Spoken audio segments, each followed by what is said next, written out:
April 18th, 1971. 14:47 hours. Kodiak Range, Alaska.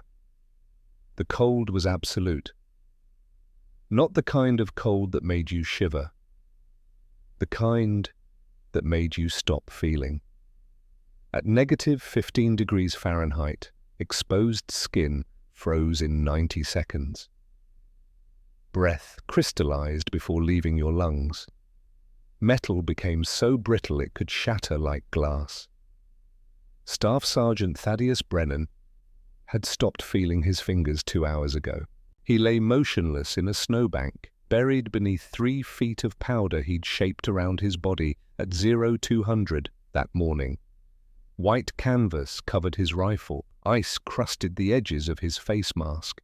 His breath came in slow, controlled intervals, 4 seconds in, 4 seconds out, creating minimal vapor that could give away his position. 14 hours, no movement, no food, no relief. Through the 10-power scope of his M40 rifle, 612 yards distant, a Soviet officer spread a map across the hood of a UAZ 469 Jeep. The distance didn't concern Brennan.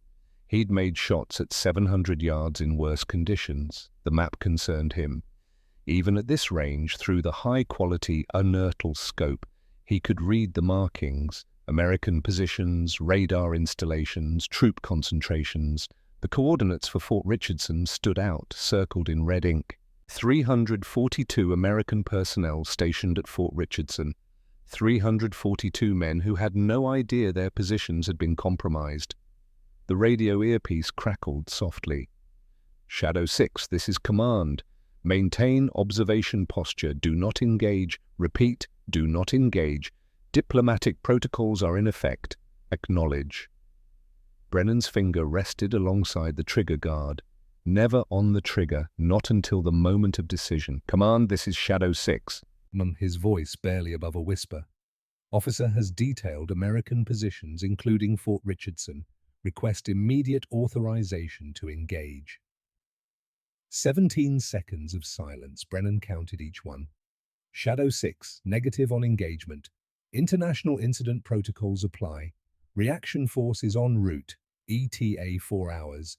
Maintain observation. Acknowledge. 4 hours. In 4 hours, that Soviet officer would return to his command post. He would brief his superiors.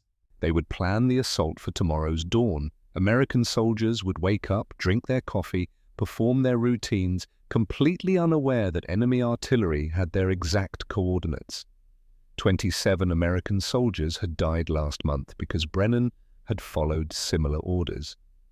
His hand moved slowly toward the barrel of his M40. Attached to the threaded muzzle was a device that shouldn't exist. A Campbell's tomato soup can carefully modified wrapped in canvas. 8 inches of repurposed trash that represented either salvation or court-martial, possibly both. Corporal Wyatt Hale lay 3 feet to Brennan's left, invisible in his own snowbank, spotting scope trained on the same target. Sarge, Hale's voice through their hard-wired line carried tension. What are you thinking? Brennan's eyes never left the Soviet officer. The man was young, maybe 30. He pointed at something on the map, gesturing to 2 subordinates. Explaining. Planning. Coordinating an attack that would kill Americans in their sleep. I'm thinking about 27 funerals. The wind shifted. 12 miles per hour from the north. Brennan calculated automatically. Wind drift at 600 yards, 11 inches right. Temperature effect on powder burn. Bullet drop compensation. The added weight of his homemade suppressor changing barrel harmonics. Numbers. Variables. Constants. Solve for X. They'd called him the calculator in sniper school. Not because he was smart, because he treated every shot like a mathematical equation where X equals the precise moment a bullet intersects with a target. The Soviet officer folded his map. In 30 seconds, he would return to his jeep. In 4 minutes, he would be gone. In 4 hours, the reaction force would arrive to find nothing but tire tracks. And tomorrow, 342 Americans would face an enemy who knew exactly where they were. Brennan's finger moved to the trigger. "Corporal Hale?" "Yes, Sergeant?" "Official record shows I acted without your knowledge. You attempted to stop me. You are to report that I violated direct orders against your explicit objection. Clear?" A pause, then quietly. "Sergeant, I'm your spotter. We do this together." 21 years old, Wyatt Hale was 21 years old, from a farm in Kansas, and he was willing to throw away his career for a shot he didn't have to take. "Your career doesn't end today, Corporal." "Then neither does yours, Sarge." The Soviet officer opened the Jeep door. Brennan's breathing slowed. 4-count inhale, 2-count exhale, hold. The natural pause between breaths where the body becomes perfectly still. His crosshairs settled on the officer's chest. Center mass, 612 yards. -15 degrees, 12 mile/hour crosswind. He squeezed the trigger. The story didn't start here. It started 24 years earlier, in a frozen garage in Fairbanks, Alaska. Fairbanks, Alaska, September 1947. Thaddeus Robert Brennan entered the world during the first snowfall of autumn. His mother, Dorothy Brennan, liked to say he came out quiet. Didn't scream, didn't fuss, just looked around with serious eyes, taking everything in. That quietness would define him. His father, Robert Brennan, worked as a mechanic for the Alaska Railroad. In a place where temperatures dropped to 40 below zero and stayed there for weeks, mechanical systems didn't just break down, they died. Engines seized, metal became brittle, rubber shattered. Fixing things in Alaska wasn't about having the right parts, it was about making the wrong parts work anyway. Robert Brennan was an artist of improvisation. Their house sat on the outskirts of Fairbanks, a small structure that lost heat faster than they could generate it, wood stove in the center, ice forming on the inside of windows by November. The kind of cold that made you respect physics.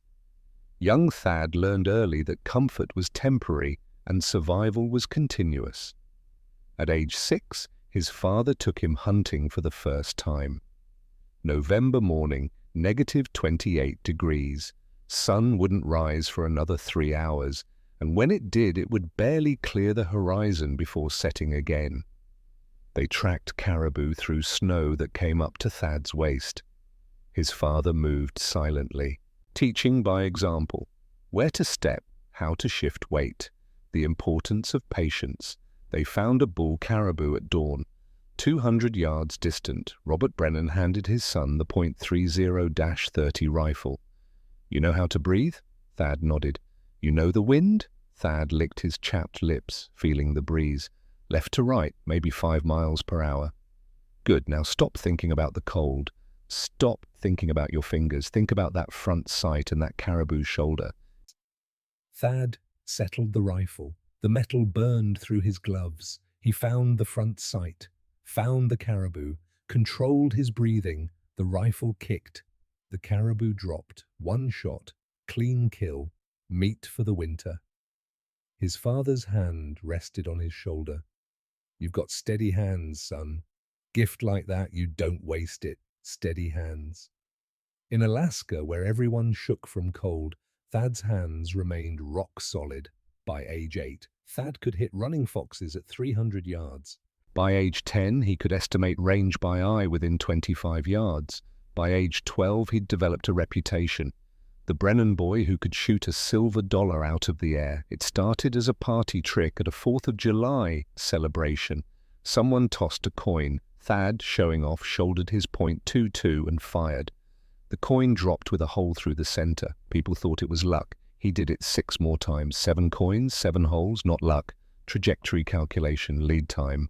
The coin's arc was predictable. His father watched from the crowd, arms crossed, the hint of a smile on his weathered face. Later, driving home, Robert Brennan spoke. "You know what separates good shooters from great ones? Practice? No. What separates them is understanding that shooting isn't about the gun. It's about you, your breath, your heartbeat, your ability to make your body do exactly what your mind tells it to do. He pointed at the railroad tracks they were crossing. I work on engines that have to function at 40 below zero, metal that contracts, oil that thickens, tolerances measured in thousandths of an inch. You know what happens if I'm off by even a little bit? The engine fails. The engine fails, and in this climate, a failed engine means people freeze to death waiting for rescue. His father's hands tightened on the steering wheel. Precision isn't about being fancy, son. It's about understanding that sometimes someone's life depends on you getting it exactly right. No second chances, no close enough. Exactly right, or people die. Thad was 12 years old. He didn't fully understand. 15 years later, lying in a snowbank with his finger on a trigger, he would understand perfectly. School, work, the path to military service. School came easily for Thad. While other students struggled with mathematics, he solved equations in his head. Algebra, trigonometry, calculus, they weren't abstract concepts, they were descriptions of the physical world. His teachers recognized his aptitude. Mrs. Henderson, his 8th grade mathematics instructor, pulled him aside. "Thaddeus, you should be thinking about college, engineering, physics. You have gifts." He nodded politely. Didn't mention that college required money his family didn't have. He worked after school in his father's garage, learned to operate lathes that required precision to within 1,000th of an inch, learned to read technical drawings, learned that mechanical systems followed rules, including things that shouldn't work, like the time the railroad's main locomotive threw a connecting rod through the engine block in December when the next replacement part was 6 weeks away. Thad was 15. He watched his father stare at the destroyed engine for 3 hours. "We can't get the right part," Robert finally said, "so we make the wrong part work." They fabricated a replacement from salvaged steel. Wrong grade, wrong specifications. Robert calculated the stress loads, adjusted the piston timing, compensated for the material's different expansion coefficient. The locomotive ran for 3 months on that improvised part. "Remember this, Thad," his father pointed at the running engine. "Engineers design things for perfect conditions. Mechanics make things work in the conditions you actually have. World needs both, but in a crisis, I'll take a good mechanic over a great engineer any day." Those words would echo years later, standing in a tent, staring at a soup can, and wondering if it could become a suppressor. 1966. The military decision. High school ended in 1965. The draft loomed like a shadow. Thad made his decision in February 1966. He would enlist. Army Rangers. Choose his path before it was chosen for him. His mother cried. His father shook his hand. "You'll do fine, son. You can think, and you can shoot. Everything else you'll figure out." Basic training at Fort Benning, Georgia was brutal. Not the physical demands. Thad's body was already conditioned. It was the heat. Georgia summer felt like drowning in warm water, but he could shoot. On the rifle range, while other recruits struggled to qualify, Thad put every round through the same hole at 300 yards. The range officer, Sergeant First Class Warren, stopped behind Thad's position. "Where'd you learn to shoot, Private?" "Alaska, Sergeant." "Hunting." Warren studied Thad's target through binoculars. "What's the longest shot you've made?" 740 yards, Sergeant. "Bull moose, 1 shot." "Iron sights?" "Yes, Sergeant." Warren made a note on his clipboard.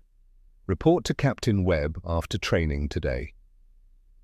That evening, Thad stood at attention in Captain Clarence Webb's office. "At ease, Private Brennan." Webb gestured to a chair. "Sit." Officers didn't usually invite privates to sit. "Sergeant Warren says you can shoot. Says you're wasting your time in standard infantry training. That true? I can shoot, sir. Everyone can shoot, Private. Question is whether you can shoot well enough to qualify for specialized training. Webb slid a photograph across the desk. A target. 5 shots grouped so tightly they formed a single ragged hole. That's from Scout Sniper School, one of their best candidates last year. Think you can match it? Thad studied the photograph. Maybe 1.5 inches at 300 yards. I can match it, sir. Confidence or arrogance? Neither, sir. Just understanding what's achievable with proper fundamentals. Webb smiled slightly. I'm recommending you for Scout Sniper training. 70% of candidates fail. Interested? Thad thought of his father. Precision work. Someone's life depending on getting it exactly right. Yes, sir. Very interested. Scout Sniper School, where Thad became the calculator.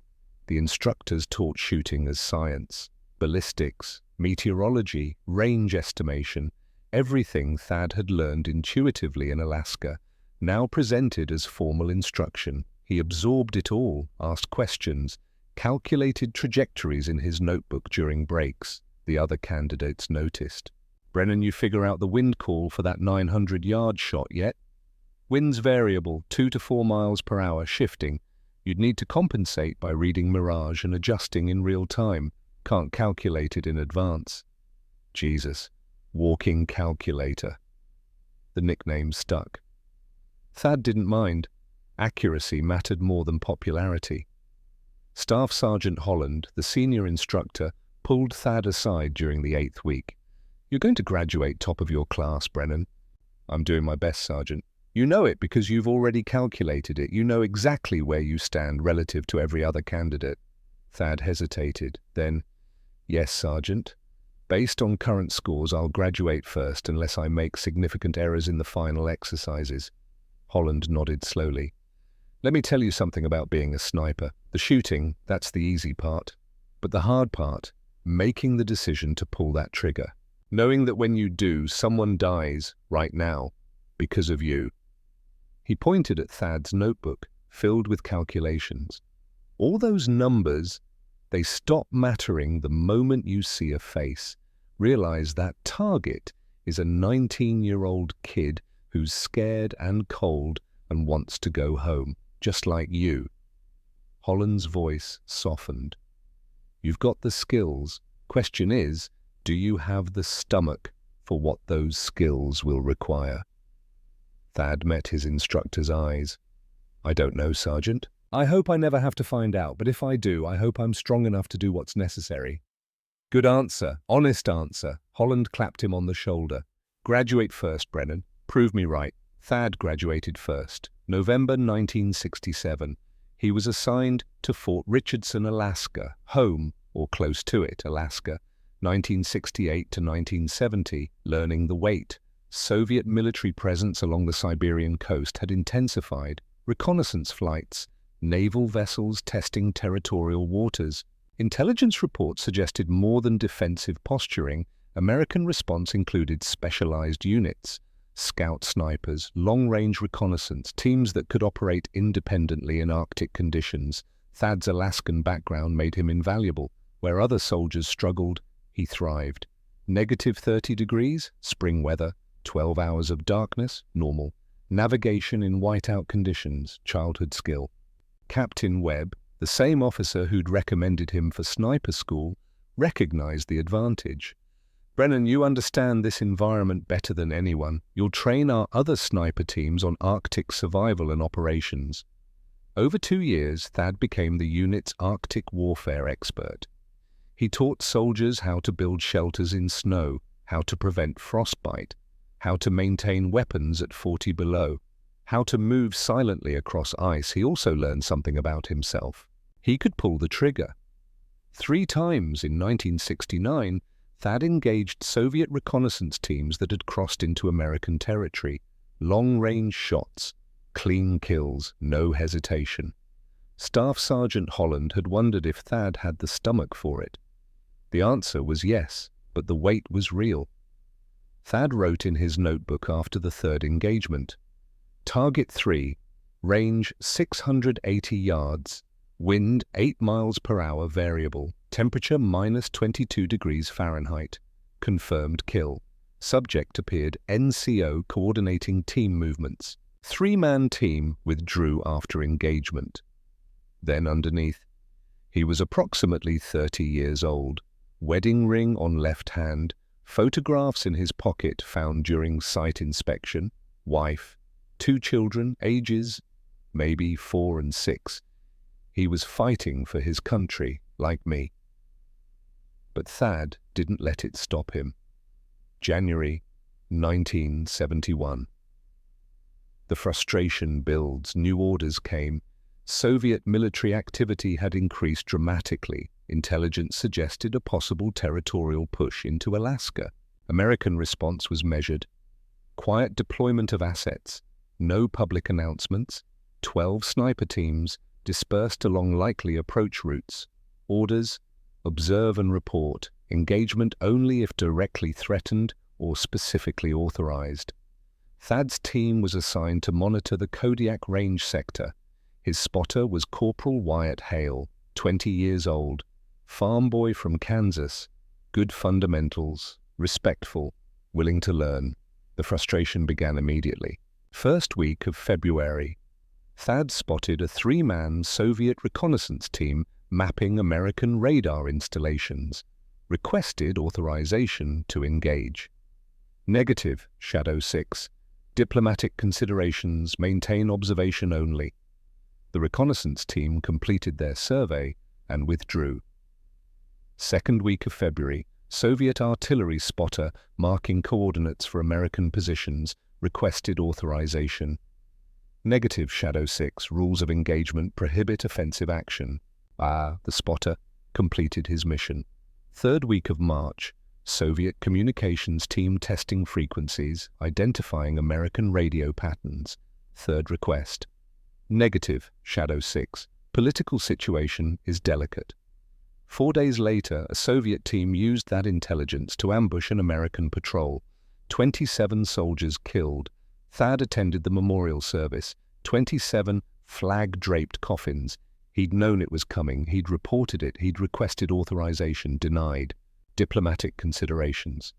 That night, Thad wrote, 27 American soldiers dead. I had the shot. I had the intelligence. I followed orders. They died. Corporal Hale found him at 0200, still awake.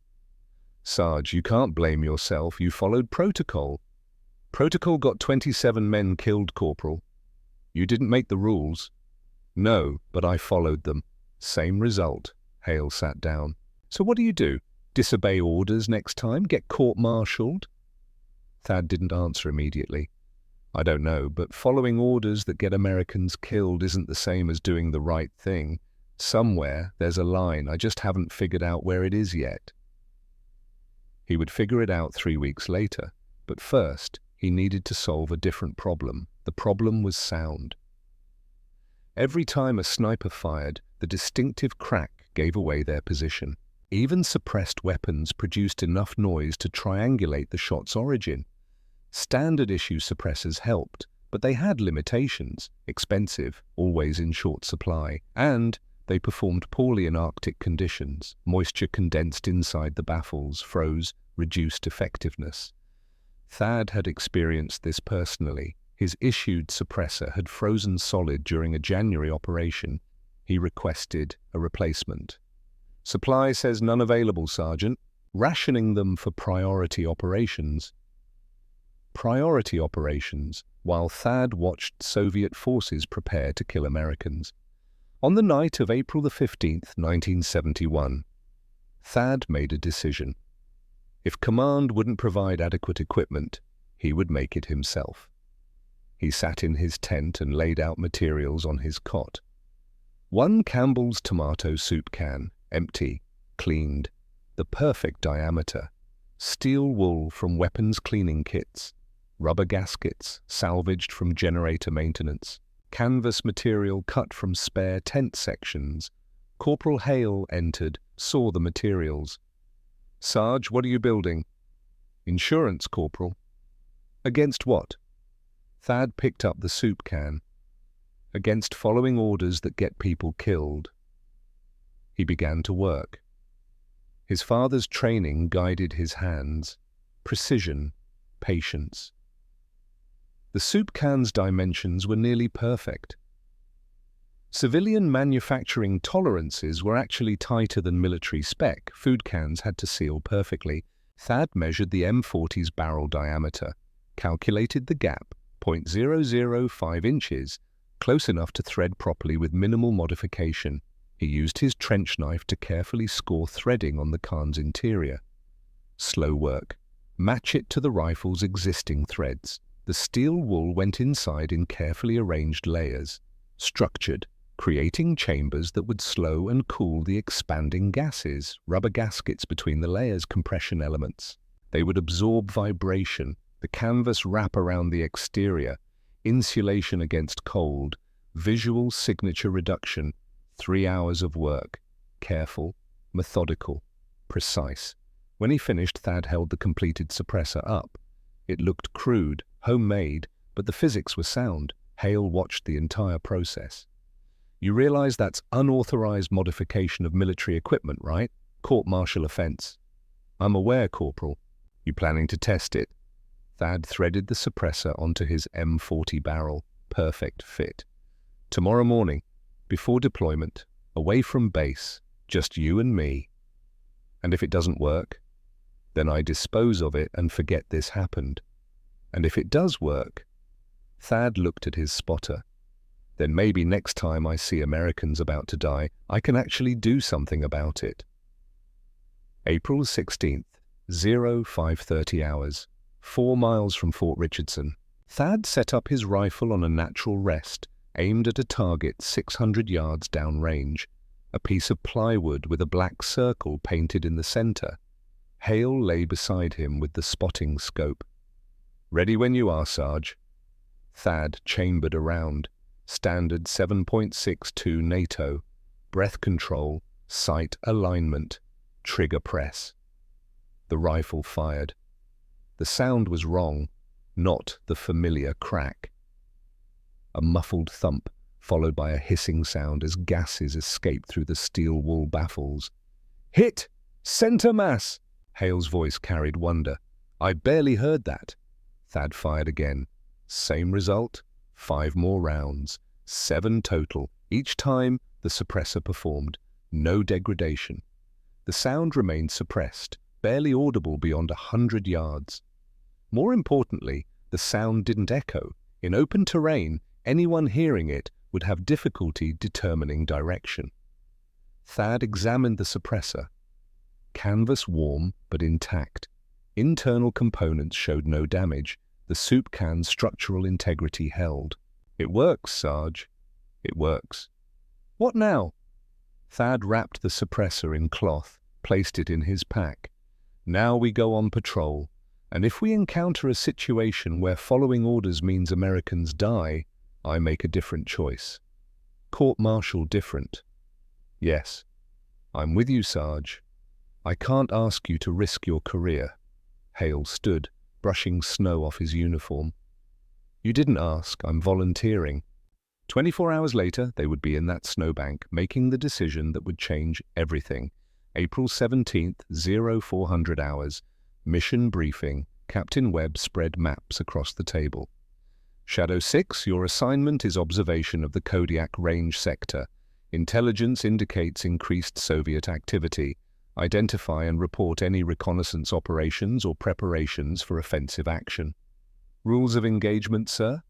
Observe only. Do not engage unless directly threatened. Political situation is extremely sensitive. Any unauthorized engagement could trigger an international incident. The same orders. Always the same. Thad studied the map. The Kodiak Range overlooked routes into the interior. Control that terrain. You controlled access to Fort Richardson. Understood, sir. Questions? Thad thought of the soup can suppressor in his pack. No issues, sir. Webb looked at him for a long moment. Brennan, I know you were close with some of the men we lost last month, but you need to compartmentalize.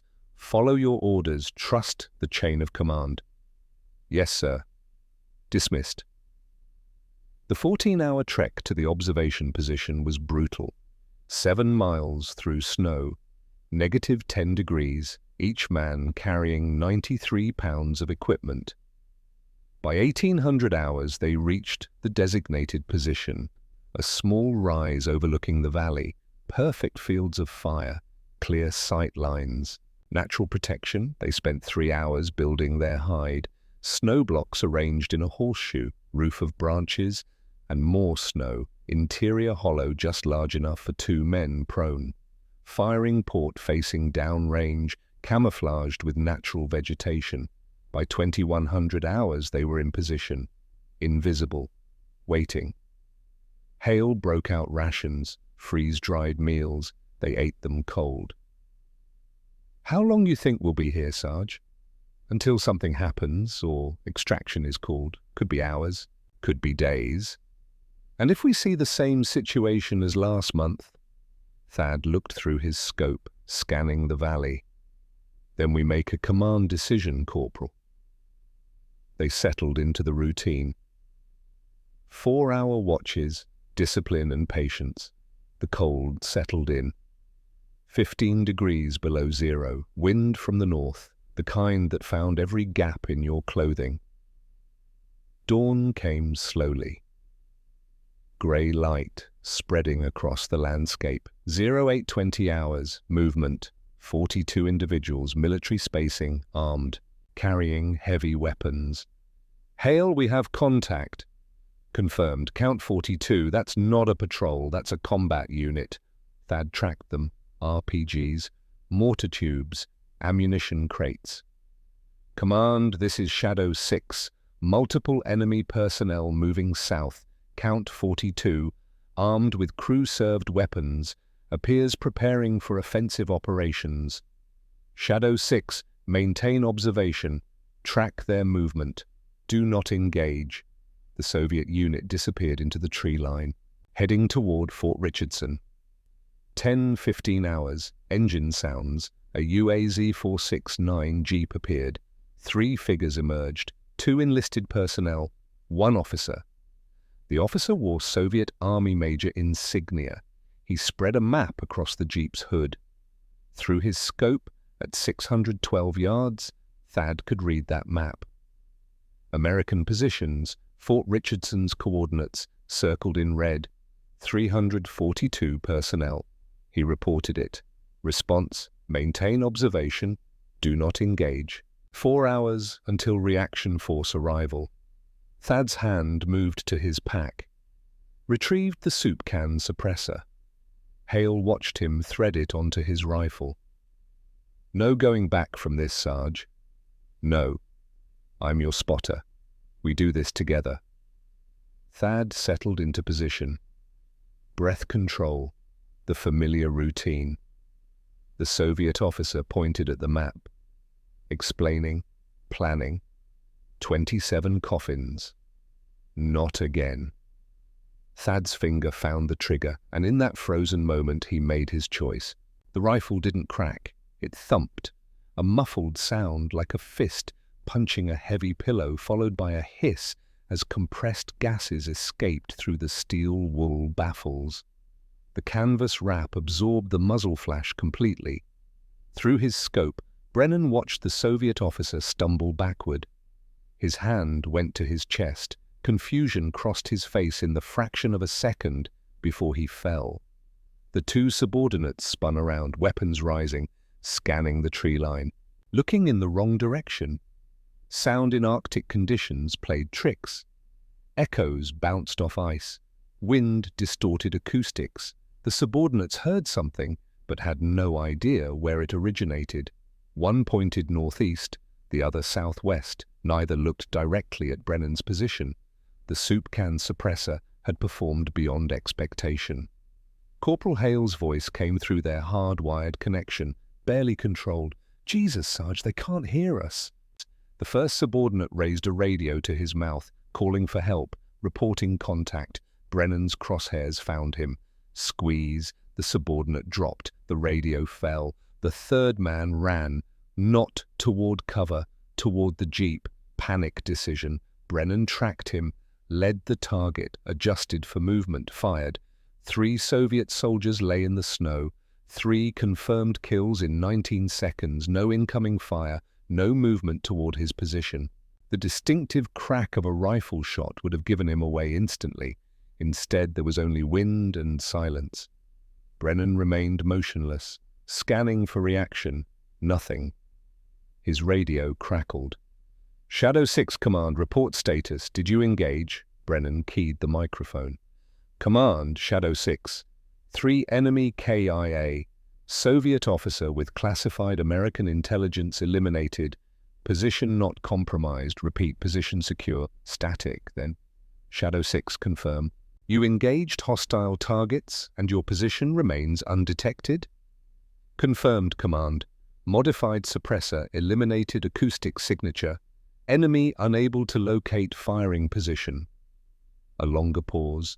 42 seconds. When the voice returned, it carried a different tone. Shadow 6, maintain position, continue observation. New orders forthcoming. Battalion commander is requesting detailed report on your equipment modification. Not a court-martial, not yet. Acknowledged, Command. He released the transmit button. Hale turned to look at him, eyes wide. They're not ordering us back? They're confused. 3 kills, no position compromise. That doesn't happen. They need to understand how before they decide whether to hang me. Brennan kept his scope trained downrange. How long do you think we'll be here? Until they send more people to check on those 3. And when they do, we do our job. His shoulder ached where the rifle butt had struck it 3 times.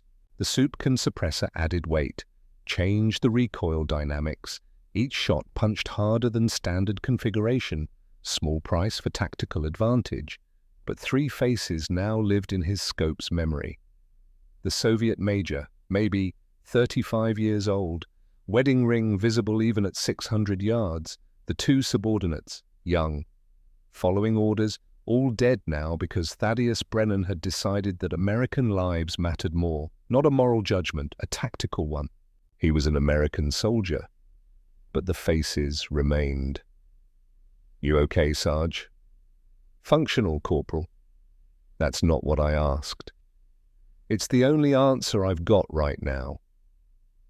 At 1340 hours, the Soviets sent more people. A communications officer, identifiable by the radio equipment on his back, accompanied by a 3-man security detail.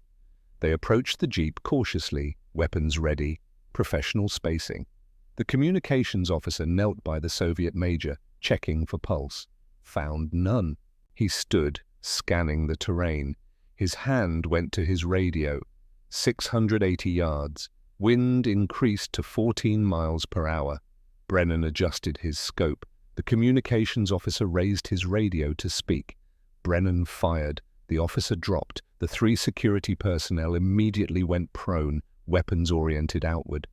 Smart reaction, but oriented wrong directions. 1 security member low-crawled toward the body, trying to retrieve the radio. Brennan tracked him. Slow target. Fired. The security member stopped moving. The remaining 2 soldiers made their decision. Withdrawal. They scrambled backward, using the jeep for cover, then sprinted north into the tree line. Brennan tracked them. Could have taken at least 1. He let them go. Not mercy. Tactics. 2 survivors reporting that an unknown sniper killed their unit would create more chaos than 2 more corpses. Fear spreads. Sarge, you had the shots. Let them report. Let them tell their commanders that Soviet personnel are dying from an invisible shooter. Fear's a weapon too. Psychological warfare? Best kind. Doesn't require ammunition. The survivors disappeared. Brennan returned to scanning. 5 confirmed kills now, 5 faces that would join the others in his memory. The communications officer had been young, early 20s, probably someone's son, fresh from training. But if that radio call had gone through, more Americans would have died. Variables and outcomes. Solve for X. At 1520 hours, artillery spotters appeared. 2-man team, setting up on a ridge. one with a laser rangefinder, one with maps and a radio. If they completed their survey, Soviet artillery would have precise coordinates for American positions throughout the region. Range, 590 yards. Brennan chambered a fresh round. The spotter with the rangefinder was taking measurements, calling out numbers. The second man was marking a map.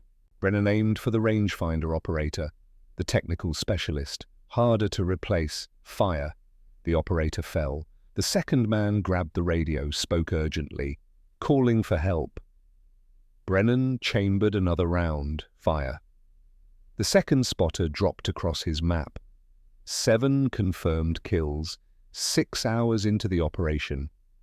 Brennan's hands were steady, his breathing controlled, but something was beginning to ache in his chest, not physical pain, something else.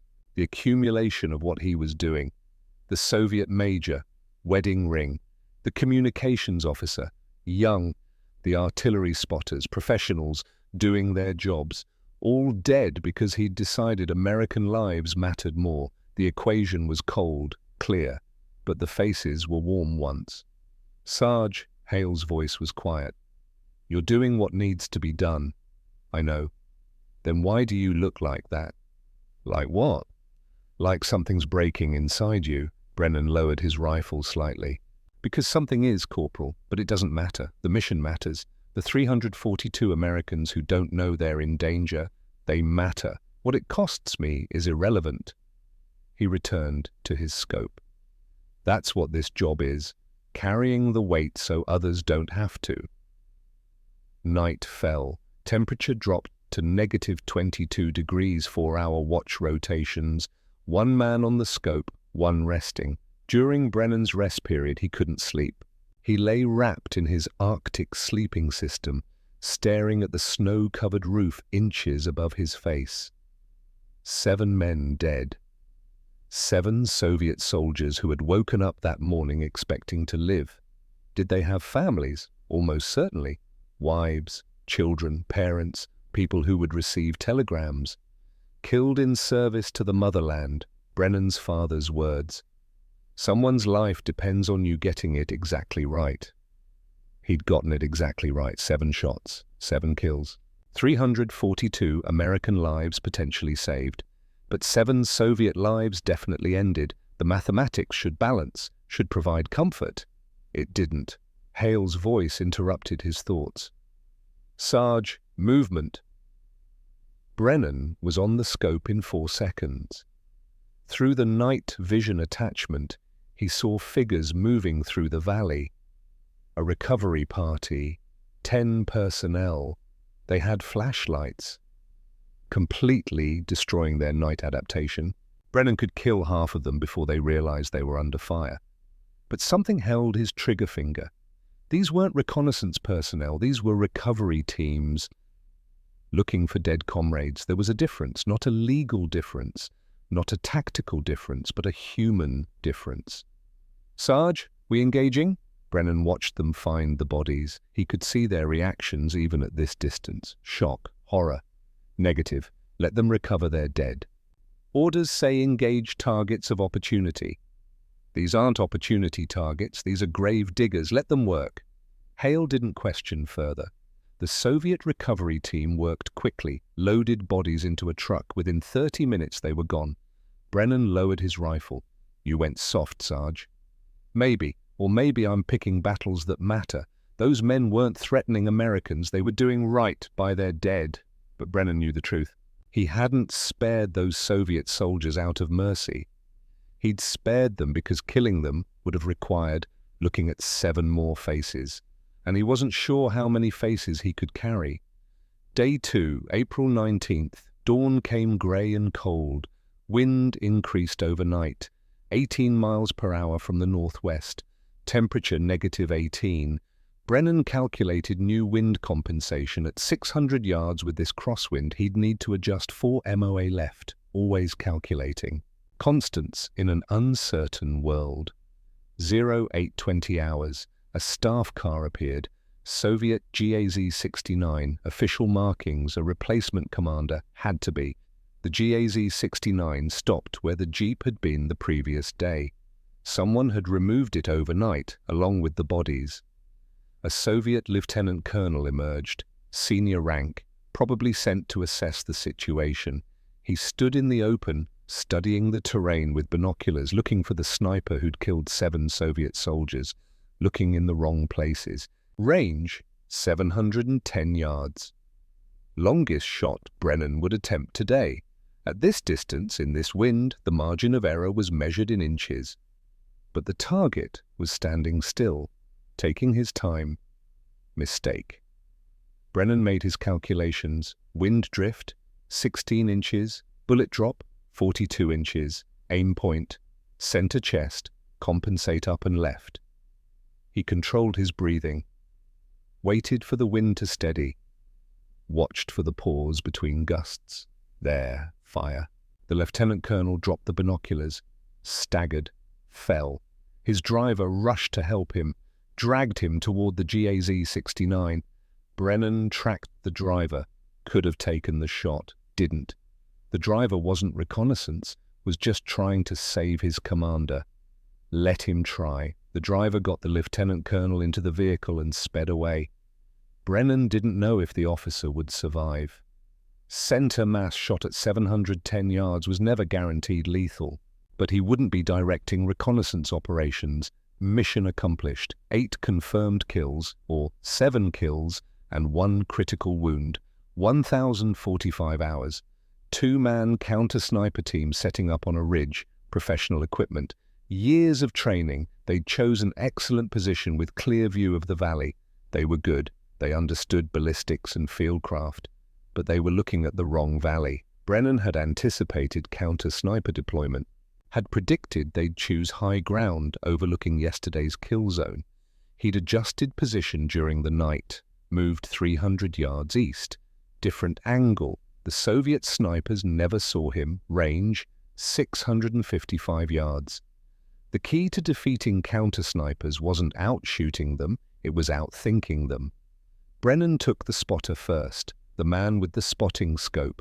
Without the spotter, the shooter was halved in effectiveness. Fire. The Soviet spotter slumped over his scope. The shooter reacted instantly. Professional response. Went prone. Scanned for threats, but he was scanning from the wrong position. Brennan had moved. The shooter was looking for a threat 300 yards from where Brennan actually was. In counter-sniper warfare, the first rule was simple. The sniper who shoots first usually dies.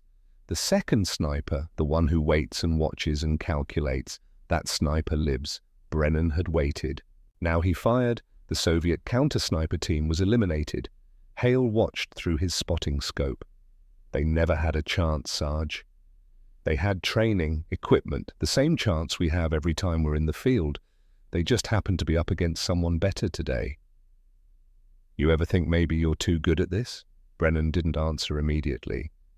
Being good at killing isn't something to be proud of, Corporal. It's just something I can do. Skills aren't moral or immoral. What you do with them, that's where morality lives. And what we're doing here, this moral?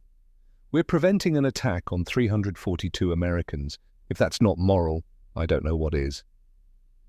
But even as he said it, Brennan wasn't certain.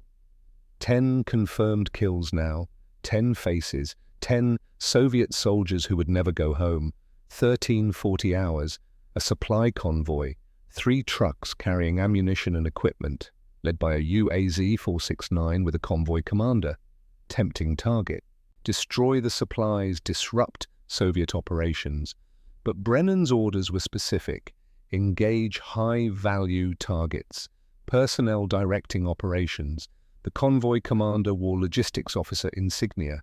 Senior sergeant. Responsible for supply chain. Intelligence value. Range, 580 yards. Brennan made his decision. Fire. The logistics officer fell backward out of the UAZ. The convoy accelerated. No one stopped to help. Survival instinct overriding unit cohesion. Fear spreading through Soviet ranks. 11 confirmed kills. Brennan's shoulder was one massive bruise. The soup can suppressor had functioned perfectly through 11 shots. But each shot punched harder than his training rifle. Accumulated recoil was taking physical toll. His hands shook slightly, not from cold, from muscle fatigue. "Sarge, you need a break." "I need to finish the mission." "You've been on the scope for 30 hours. And I'll be on it for 30 more if that's what it takes." Hale's voice hardened. "Sergeant Brennan, with respect, you're at diminished capacity. Fatigue affects judgment. Take 4 hours. Rest." Brennan wanted to argue, but Hale was right. His vision was blurring slightly. His calculations were taking longer. 4 hours, Corporal. Wake me if anything moves." Sleep came immediately. Not restful sleep, dream-haunted sleep. Faces, 11 faces, falling through his scope sight. Over and over, he woke after 3 hours, couldn't sleep longer. "Anything?" "Quiet, Sarge. No movement for 2 hours. I think they're regrouping." Brennan returned to his scope. The valley was empty. The Soviets were learning, avoiding obvious routes, changing patterns. But tactics only worked if you knew where your enemy was. They didn't. 15 hours, final engagement of the day, a radio operator, alone, setting up portable communications equipment on a ridge. Foolish. Operating solo in an area where 11 Soviet personnel had died in 2 days. Desperation. The Soviets needed to establish secure communications. Range, 640 yards. The radio operator was young, very young, maybe 19. Brennan could see his hands shaking as he set up the antenna. Scared, following orders, just like Thaddeus Brennan was following orders. The radio operator got the equipment functioning, raised a handset, began transmitting, reporting, requesting instructions, connecting Soviet forces. Brennan's crosshairs settled on the young man's chest. His finger rested on the trigger. The radio operator was talking. Brennan couldn't hear the words, but he could see the man's mouth moving, information that would lead to attacks on American forces. Brennan's finger tightened. Variables and outcomes. 1 life now. To save how many lives tomorrow? He squeezed the trigger. The radio operator fell across his equipment. 12 confirmed kills. Brennan lowered his rifle. 12 men. 12 Soviet soldiers who would never go home. 342 Americans who would never know how close death had come. The mathematics said it was worth it. But calculators didn't see faces, didn't watch men fall, didn't carry the specific weight of being the specific human who made the specific decision that ended specific lives. "Sarge, you did what needed doing." "I know, Corporal." "Then why do you look like that?" "Like what?" "Like you're at a funeral." Brennan didn't answer. Because he was at a funeral, 12 funerals, and he was the one who'd sent them there. Night fell again. -25 degrees, wind howling at 20 miles per hour. The valley remained empty. The Soviets had learned. They weren't sending more personnel into the kill zone. Mission accomplished. Soviet reconnaissance operations effectively halted. Fort Richardson safe. At 0400 hours on April 20th, Brennan's radio crackled. "Shadow 6, Command. Prepare for extraction. Helicopter inbound. ETA 40 minutes. "Command, Shadow 6. Understood." 40 minutes. Then back to face consequences. Brennan began breaking down his position. The soup can suppressor came off his rifle. He examined it carefully. 12 shots fired. Steel wool compressed, but intact. Canvas scorched but functional. The soup can structure had held perfectly. A soup can, trash. And it had changed the tactical situation in an entire operational sector. His father would have been proud, or horrified, probably both. The helicopter appeared right on schedule. UH-1 Huey, flying low, lights off. It landed 200 yards from their position. Rotor wash blasting snow into whirlwinds. Brennan and Hale ran through the snow. The crew chief hauled them aboard. The Huey lifted immediately. Brennan looked down at the valley. 12 men had died there because of him. The snow was already covering the bloodstains, but Brennan would remember forever. Fort Richardson, 0630 hours, April 20th. Brennan and Hale reported directly to the command center. No time to clean up, no time to rest. Colonel Nathaniel Stone was waiting, Captain Webb, and a Major Brennan didn't recognize. Intelligence insignia. Staff Sergeant Brennan, Corporal Hale, at ease. Colonel Stone gestured to chairs. Sit. Coffee? Coffee, real coffee, first hot drink in 3 days. Yes, sir, please. They sat, drank coffee that tasted like salvation. Colonel Stone picked up Brennan's rifle, examined the soup can suppressor still attached. This is what you built. Campbell's tomato soup. Yes, sir. Without authorization, without testing, without oversight. Yes, sir. Stone turned the rifle over in his hands. Tell me, Staff Sergeant, do you have any idea how many regulations you violated? Brennan met the Colonel's eyes. Quite a few, sir. Quite a few. B. Stone set the rifle down. Unauthorized modification of military equipment, violation of diplomatic rules of engagement, exceeding your authority, insubordination. You directly disobeyed orders that explicitly prohibited engagement. Brennan didn't flinch. Yes, sir, I did, and I'd do it again. The room went silent. Captain Webb spoke carefully. Sergeant Brennan, I don't think you understand the severity. I understand perfectly, sir. Brennan's voice was steady. 27 Americans died last month because I followed orders. I watched Soviet reconnaissance teams mapping our positions, requested authorization, was denied, then attended their memorial service. He leaned forward. Yesterday, I watched a Soviet major with a map showing Fort Richardson's exact coordinates. 342 American personnel. Command denied authorization. Reaction force was 4 hours away. That officer would have been gone. The attack would have been planned. More Americans would have died. Brennan's hands were steady on his coffee cup. So yes, sir, I violated orders. I used unauthorized equipment, and in doing so, I prevented an attack that intelligence estimates would have killed 75 to 100 Americans. Plus, I eliminated 12 Soviet reconnaissance personnel mapping additional positions. He set down his coffee. Court-martial me if you want. Dishonorably discharge me. But 342 Americans are alive today because I made the call someone should have made last month. Silence. Colonel Stone studied Brennan. Then he turned to the intelligence major. Major Harrison, your assessment. The major opened a folder. Based on intercepted Soviet communications and recovered documents, Soviet reconnaissance operations were preparing for a major offensive scheduled for April 21st. Target, Fort Richardson. Estimated forces, battalion strength with artillery support. American casualties, estimated 75 to 100 KEYA if attack achieved surprise. He closed the folder.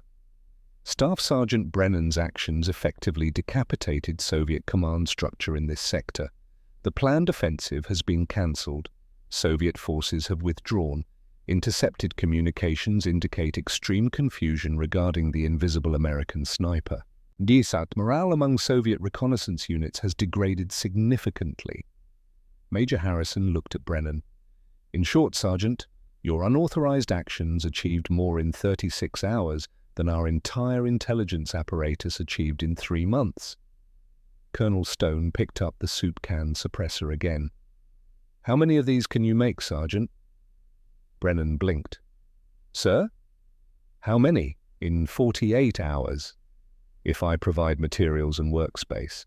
I don't understand, sir. You thought you were getting court-martialed, and officially you are. This conversation is off the record. Major Harrison, Captain Webb, you will note that Staff Sergeant Brennan received a verbal reprimand for equipment modification. Stone leaned forward. Unofficially, Sergeant, you just changed how we operate in Arctic conditions. Standard suppressors fail in extreme cold. Yours doesn't. Standard suppressors cost thousands. Yours costs $5. Standard suppressors take weeks to manufacture. You built yours in 3 hours. He set the suppressor down carefully. How many can you make? Brennan's mind raced. With proper materials, sir, I can produce 15 to 20 units in 48 hours. If I train other personnel, we could scale up significantly. Do it. Captain Webb, assign Sergeant Brennan to the battalion armourer with priority access.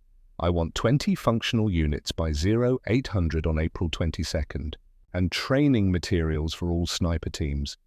Yes, sir. Stone stood. Sergeant Brennan, you violated every regulation in the book. You're getting a letter of reprimand in your file. It will probably prevent you from making Sergeant Major. You'll carry that mark for your entire career. He extended his hand. And you saved between 75 and 342 American lives. The reprimand is for the bureaucrats. This handshake is for me. Thank you for having the courage to make the hard call. Brennan shook the colonel's hand. I just did what needed doing, sir. No, Sergeant. You did what everyone else was afraid to do. There's a difference. Dismissed. Brennan spent the next 48 hours in the armory. No sleep. Fueled by coffee and determination. 20 soup can suppressors, each one carefully measured, precisely assembled, tested. Other snipers watched him work. That really works? A soup can? 12 confirmed kills in 36 hours, 0 position compromises. And command's authorizing this? Command's authorizing deployment. Use available tools to accomplish the mission. By April 22nd at 0800, 20 suppressors sat on the armory table. Colonel Stone inspected them personally. Excellent work, Sergeant. These will be distributed immediately. You'll conduct training on proper use and maintenance.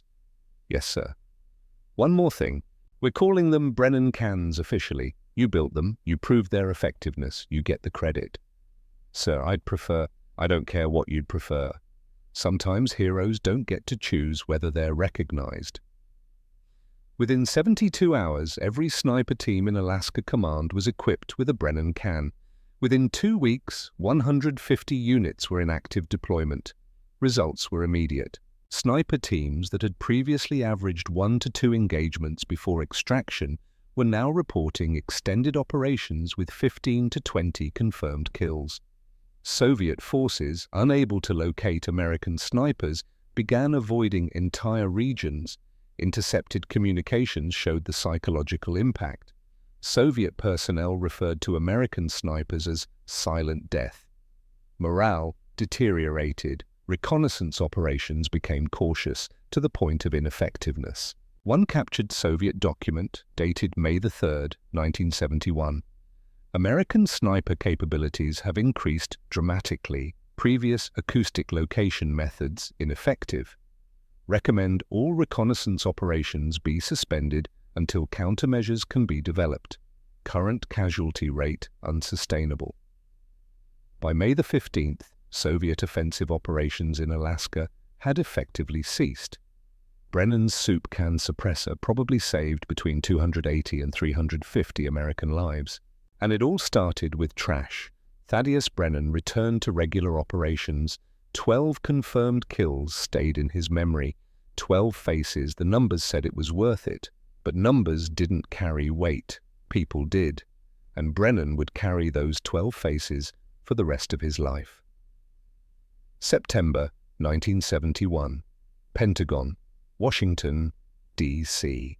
The Inspector General's office was air-conditioned to exactly 72 degrees, comfortable, sterile, nothing like Alaska.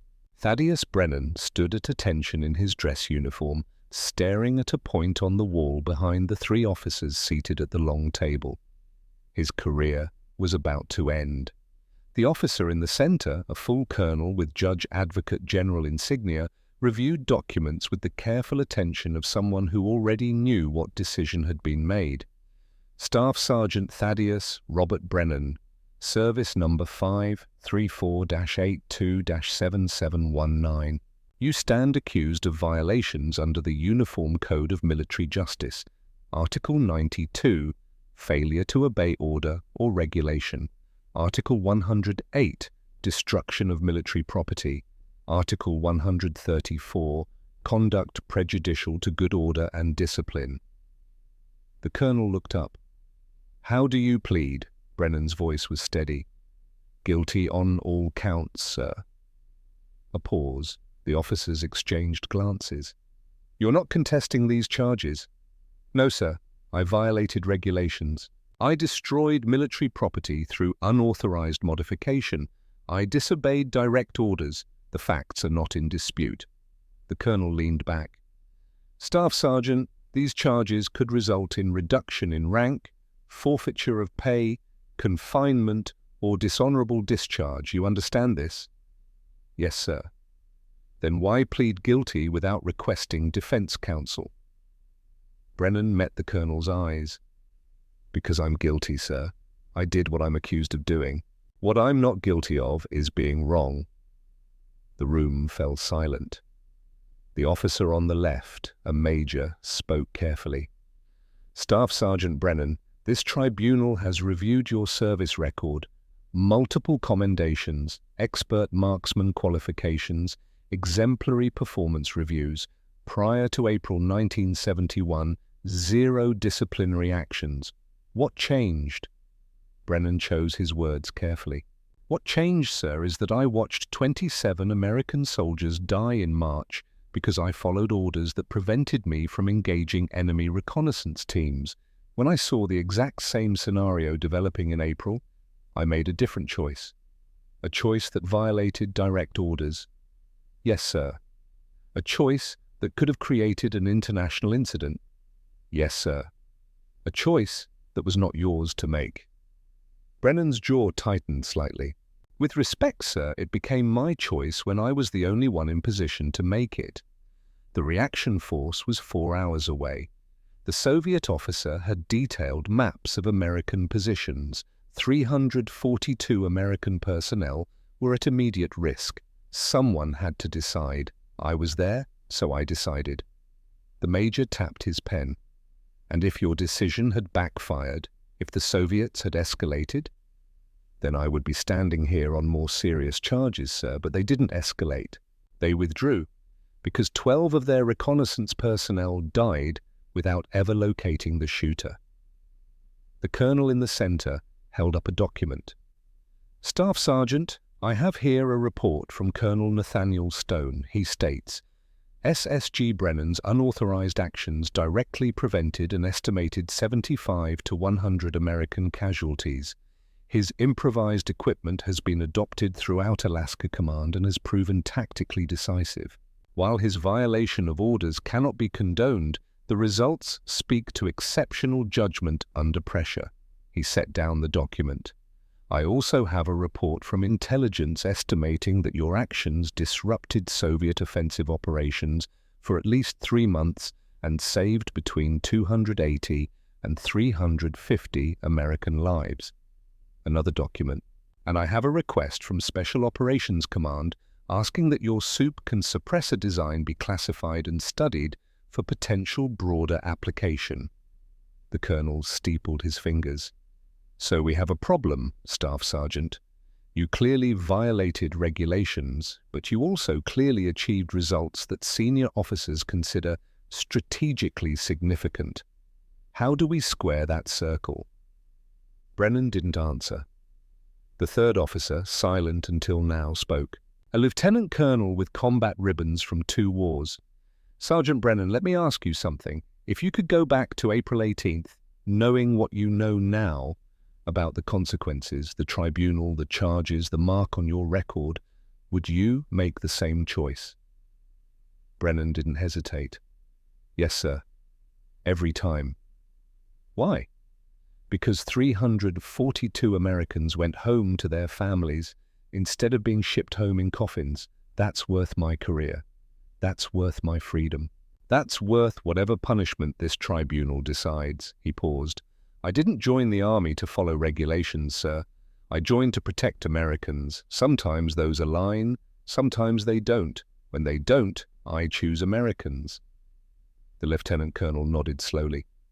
The JAG colonel cleared his throat. This tribunal will recess for deliberation. Staff Sergeant Brennan, you're dismissed. Remain available. Brennan saluted, about-faced, left the room. Captain Webb was waiting in the hallway. How'd it go? Hard to tell, sir. Webb put a hand on Brennan's shoulder. For what it's worth, Thad, what you did was right. Not legal, not authorized, but right. They waited 3 hours. When the tribunal reconvened, Brennan stood at attention. The JAG colonel read from a prepared statement. Staff Sergeant Thaddeus Robert Brennan, this tribunal finds you guilty of Article 92, failure to obey orders. However, we find that your actions were taken in good faith based on immediate threat assessment and resulted in significant tactical advantage. He paused. You are hereby sentenced to formal reprimand to be entered in your permanent service record. This reprimand will remain in effect for the duration of your service and will be considered in all future promotion decisions. A permanent mark that would follow him forever. Additionally, you are reassigned to Fort Benning as an instructor in the Scout Sniper program. You will develop curriculum on improvised equipment and field expedient solutions. Your suppressor design is hereby classified under military intelligence protocols. You are prohibited from public discussion of the April 1971 operations for 30 years. The colonel looked at Brennan directly. Dismissed, Staff Sergeant, and, off the record, good work in Alaska. Fort Benning, Georgia. October 1971. Teaching was different from operating. Brennan stood before a class of 24 sniper candidates. Gentlemen, today we're discussing field expedient solutions. What happens when your equipment fails and supply can't reach you? What happens when the perfect tool doesn't exist? What happens when you have to make what you need from what you have? He held up a Campbell's tomato soup can. This is trash, costs maybe 15 cents. He set it on the table. Next to it, placed a standard military suppressor. This is a Mark IV suppressor, costs $2,400, requires 3 months to manufacture. He picked up both items. In Arctic conditions below zero, the Mark IV fails approximately 40% of the time. Moisture freezes, baffles crack. He held up the soup can. This doesn't fail. Know why? Because it's simple. No complex parts, just basic physics and materials that don't care about temperature. A candidate raised his hand. Sergeant, is it true you used something like that in actual operations? I can neither confirm nor deny operational details. What I can tell you is that improvised equipment saved American lives. Multiple times. He began demonstrating assembly, steel wool, rubber gaskets, canvas wrap. Your mission isn't to follow procedures. Your mission is to accomplish objectives. Sometimes those align, sometimes they don't. When they don't, you adapt, you innovate. The students watched intently. Brennan taught them mathematics, ballistics, wind estimation, but mostly he taught them something else. The hardest part of being a sniper isn't the shooting. Anyone can learn to shoot. The hardest part is making the decision to pull that trigger, knowing that when you do, someone dies. Right now. Because of you. He let that sink in. You'll see their face. You'll see them as human beings. Maybe they're scared. Maybe they're young. Maybe they have families. His voice quieted. You'll see all that, and you'll have to pull the trigger anyway, because if you don't, Americans die instead. That's the trade. That's the weight. The classroom was silent. Some of you won't be able to carry that weight. No shame in that, but for those who can, you'll save lives. American lives. That has to be enough, because sometimes that's all you get. Brennan taught at Fort Benning for 2 years.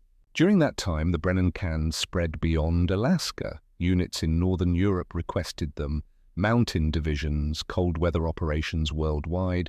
Military contractors developed factory-made versions incorporating Brennan's principles, better materials, tighter manufacturing, but the core concept remained simple, robust, effective in extreme conditions. Brennan never received royalties, never received patents. He didn't care. What mattered were the after-action reports. Sniper teams using his design were averaging 15 to 20 confirmed kills per operation. Position compromises dropped 70%. Numbers, variables, and outcomes. The equation balanced in his favor. His 12 kills in Alaska had enabled hundreds of other successful operations, but Brennan still saw those 12 faces. Late at night, alone in his quarters, he would remember the Soviet major with the wedding ring, the young communications officer, the artillery spotters. He kept a notebook. Private, never shown to anyone. In it, he'd written all 12 names recovered from Soviet casualty reports that intelligence had obtained. Major Dmitry Volkov, age 36, married, 2 children. Lieutenant Alexei Petrov, age 22, unmarried. Sergeant Ivan Sokolov, age 29, married, 1 child, 12 names, 12 lives, 12 families destroyed. The mathematics said it was worth it. But mathematics didn't make it easy. In May 1973, Brennan met Catherine Reynolds. She was a nurse at the Fort Benning Hospital. She'd treated Brennan for a training injury, twisted ankle during a demonstration. "You're the sniper instructor," she said, wrapping his ankle. "Guilty as charged." "I've heard about you. Students talk. They say you're the best shot on base." "They're young. They're impressed by anything," she smiled. "They also say you're humble to a fault." "Not much to compliment. I'm a soldier doing my job." "A soldier who saved hundreds of lives, according to the rumors." Brennan's expression closed down. "I'm not supposed to discuss operational details." Catherine finished wrapping his ankle, looked at him with eyes that had seen too many wounded soldiers. "You don't have to discuss anything, but you should know, whatever weight you're carrying, you don't have to carry it alone." That was May. By September, they were dating.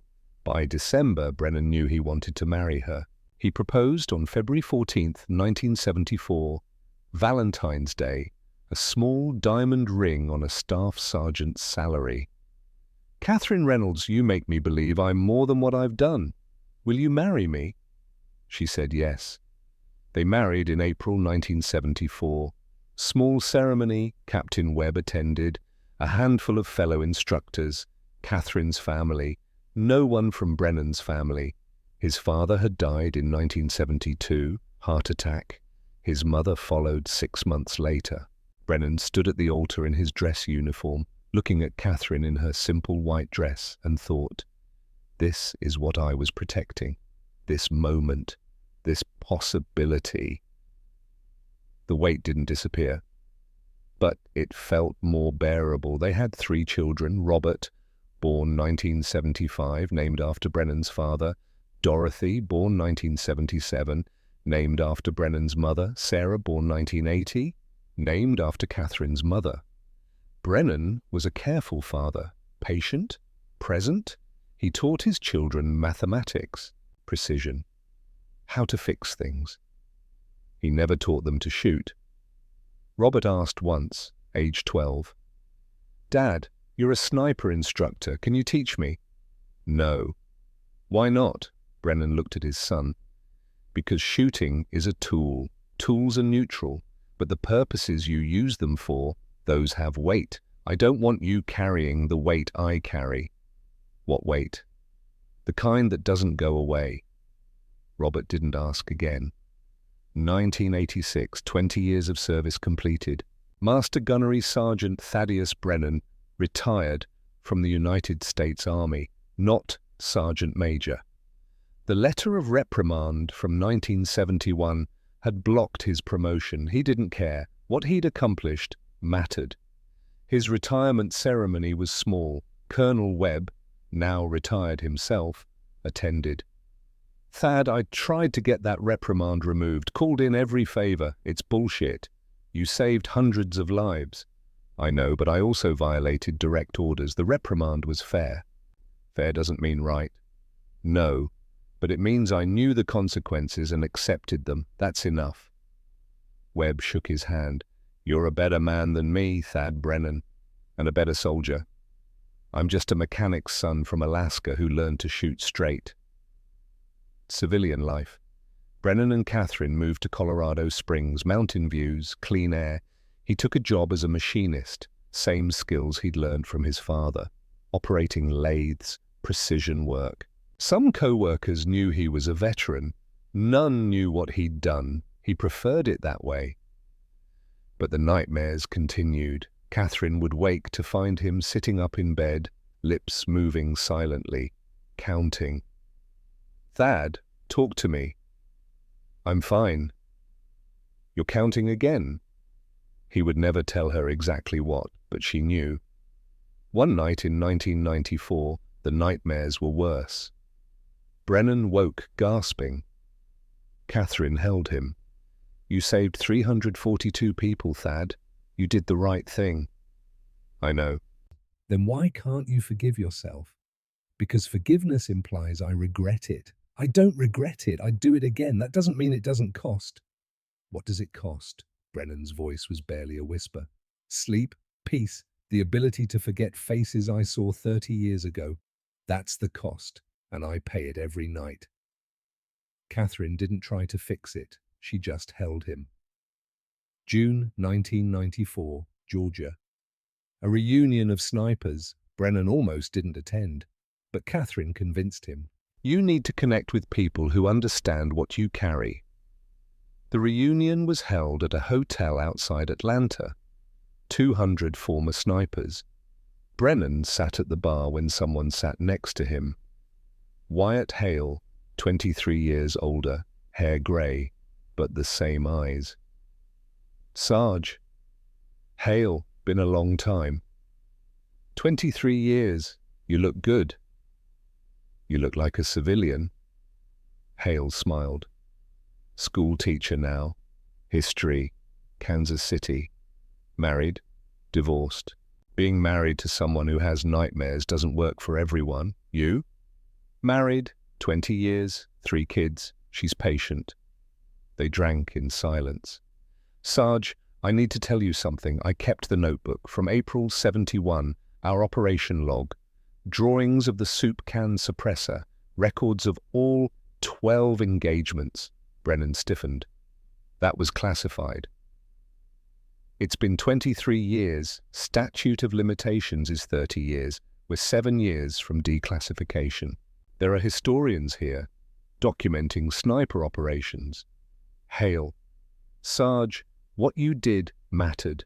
342 people lived because you had the courage to make the hard call. That story deserves to be told. It's classified. For 7 more years, then it's history. And history should remember." Brennan drank his beer. "If it's declassified in 7 years, tell the story then, not before." "Fair enough, but when it's declassified, I'm making sure people know." Why? Hale's voice was serious. "Because I was there. I saw you make that call. I saw you carry the weight afterward. Your story reminds people that courage isn't Always about following orders. Sometimes it's about knowing when not to. 2001. The declassification. 30 years after April 1971, the Alaska operations were declassified. Wyatt Hale contacted military historians, provided the notebook, provided his testimony. The article was published in the Journal of Military History, September 2001. The soup can that changed Arctic warfare, SSG Thaddeus Brennan and the Alaska Crisis of 1971. Academic, dry, full of footnotes. But it told the story. The article circulated. By October 2001, Brennan had received over 300 letters, most from veterans who'd served in Alaska, who'd used the Brennan can, but one letter stood out. Postmarked from Seattle, return address, Robert Mitchell. The letter began, "Dear Master Gunnery Sergeant Brennan, my name is Robert Mitchell. I am 72 years old. In April 1971, I was 22 years old, serving as a private first class at Fort Richardson, Alaska. I never knew until last month that I almost died on April 19, 1971. I never knew that Soviet forces had planned an attack on our installation. I never knew that a sniper I'd never met saved my life by disobeying orders. According to the article, you prevented an attack that would have killed an estimated 75 to 100 American soldiers. I was one of them. Because you saved my life, I was able to come home in 1972. I was able to marry my high school sweetheart, Helen. We've been married 49 years. We have 4 children, 7 grandchildren. Our oldest granddaughter just graduated from medical school. All of this, my entire life, my family, my grandchildren exists because you had the courage to make a hard decision on April 18th, 1971. I've spent 30 years not knowing I owed you my life. Now I know thank you seems impossibly inadequate. How do you thank someone for 50 years of life you wouldn't have had? For children and grandchildren who wouldn't exist?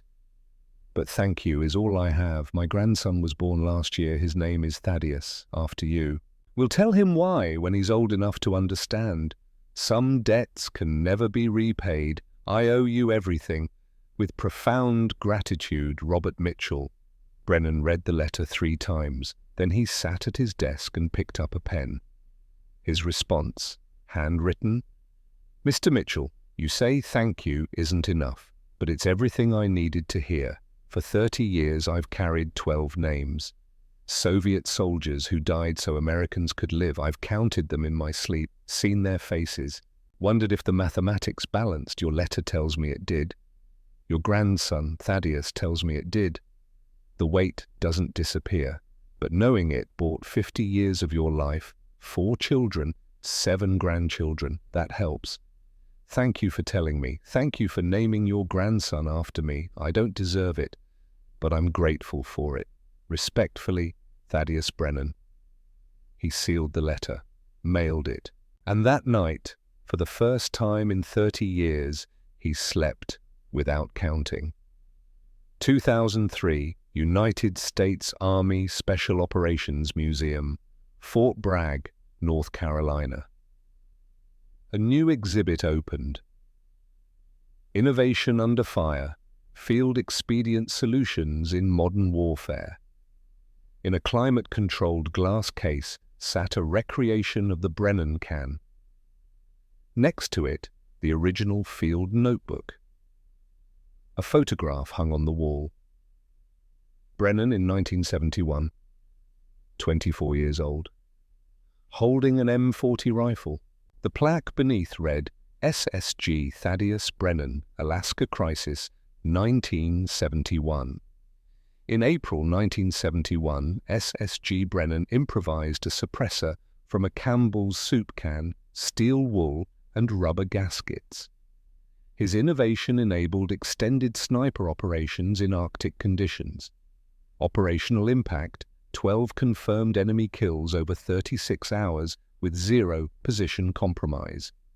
Prevention of planned Soviet offensive against Fort Richardson, estimated 280 to 350 American casualties prevented. Key lesson. Sometimes innovation comes not from laboratories, but from soldiers who refuse to accept that inadequate equipment means mission failure. Status, unauthorized, but effective. Brennan attended the opening, quietly. He stood in front of that display case for a long time. Trash. 15 cents worth of trash that had changed everything. The years passed. Brennan grew older, retired from his machinist job in 2007, spent time with grandchildren, taught them to fix things, to think through problems. He still had nightmares sometimes, but the letters had helped. Each one added weight to the other side of the equation. 12 Soviet soldiers dead, but hundreds of Americans alive, thousands of children and grandchildren who existed because of a decision made in 36 hours. Catherine grew old next to him, patient, understanding.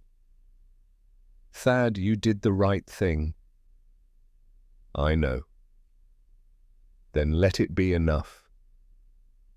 I'm trying. And he was. November 12th, 2018. Colorado Springs Regional Hospital. Thaddeus Brennan, age 71, died of a massive heart attack. Quick, painless, one moment alive, next moment gone. The funeral was held on November the 17th. Cold day, appropriate. Catherine sat in the front row, flanked by their 3 children and 11 grandchildren. The church was packed, over 200 attendees, 47 veterans who'd served with Brennan or used his suppressor design, 4 retired generals, members of the Scout Sniper Association, and Robert Mitchell, 79 years old, traveled from Seattle with his family, brought his grandson Thaddeus, age 7. Wyatt Hale, 67 now, delivered the eulogy.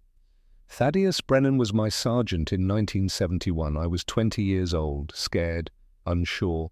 Thad showed me that courage isn't about not being afraid. It's about being afraid and doing what's necessary anyway. In April 1971, Thad faced an impossible choice. Follow orders and watch American soldiers die, or disobey orders, destroy his career, and save lives. He chose lives. 12 Soviet soldiers died in 36 hours. Thad carried the weight of those deaths for 47 years. I was there. I saw it in his eyes. But 342 Americans lived, went home, had families. This room is full of people who exist because Thad made the hard call. Thad never called himself a hero. He'd say he was just a soldier doing his job. But I was there. I saw the courage it took. Heroes don't get to decide if they're heroes. The people they save decide that. And by that measure, Thaddeus Brennan was a hero 342 times over. Hale paused, looked at the casket. Rest easy, Sarge. Your mission is complete. The weight is lifted. The military honor guard folded the American flag, presented it to Catherine. On behalf of the President of the United States Army, and a grateful nation, please accept this flag as a symbol of our appreciation for your loved one's honorable and faithful service. 21-gun salute, taps played on a single bugle. Thaddeus Robert Brennan was laid to rest. His gravestone was simple. Thaddeus R. Brennan, Master Gunnery Sergeant, U.S. Army, 1947 to 2018. He did what needed doing. After the service, as mourners departed, a small boy remained, 7 years old, holding his grandfather's hand. Robert Mitchell knelt beside his grandson at Brennan's grave. This is the man I told you about, Thaddeus. The one you're named after. The boy looked at the gravestone. He saved Grandpa? He saved Grandpa. And because of that, you're here. The boy was quiet. Then he reached into his pocket and pulled out a small stone. Placed it carefully on the grave. An old tradition. Leaving a mark. I was here. I remember. Thank you, Mr. Brennan. Robert Mitchell stood, placed his own stone beside his grandson's, 2 stones on the grave of a man they'd never met, a man who'd made a decision 47 years ago that created futures he would never see. 342 stones should rest here, 1 for each life. But 2 stones from a grandfather and grandson named Thaddeus were enough. Catherine Brennan watched from a distance. She walked over, placed her own stone. Then she knelt and whispered to her husband's grave. You can rest now, Thad. The mathematics balanced, 12 for 342, and they remember. She stood, took Robert Mitchell's hand. Thank you for coming, for bringing him. It was important, he knew, that someone cared enough to break the rules, to save people he'd never meet. Catherine nodded, looked at the 2 stones on her husband's grave. He would have liked that. 2 stones, simple like him. Young Thaddeus tugged his grandfather's hand. Grandpa, was he brave? Robert Mitchell looked at the gravestone. Yes, son, he was the bravest kind of brave. the kind that costs something. They left. The cemetery grew quiet. Snow began to fall, covering the stones, covering the grave, but underneath, the stones remained. A grandfather and grandson, connected across time by a man who'd decided that American lives were worth breaking rules for. Sometimes, two stones are everything.